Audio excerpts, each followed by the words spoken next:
రష్యాలో ఉత్పత్తి అయినటువంటి ఆయిల్ చైనా దాకా పైప్ లైన్లలో సప్లై అవుతుంది త్రూ కజకిస్తాన్. మొన్న మధ్యన చైనా మీద ఆంక్షలు, రష్యా మీద ఆంక్షలు ఆయిల్ సందర్భంగా అమెరికా పెట్టాక ఆ రూట్‌లో ట్రాన్సాక్షన్స్ ఆగిపోయినాయి. మొదట్లో వాళ్ళకి తెలియకుండా జరిగిన తీవ్ర పరిణామాలు ఎదురవుతాయని కజకిస్తాన్ ఆర్థికంగా దిగ్బంధిస్తామని చెప్పి అమెరికా ప్రకటించగానే ఆపేశారు.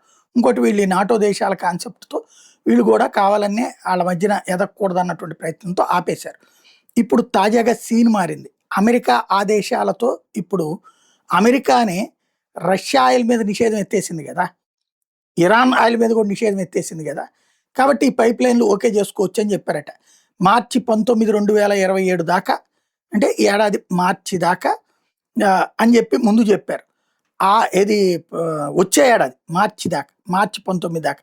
ఈ ఏడాది మార్చి నుంచి వచ్చే ఏడాది మార్చి 19 దాకా రష్యన్ ఆయిల్‌ని చైనాకి కజకిస్తాన్ టెరిటరీ మీదుగా పైప్ లైన్‌లో ఆయిల్ పంపించడానికి ఓకే చేసిందట ట్రంప్ సర్కార్.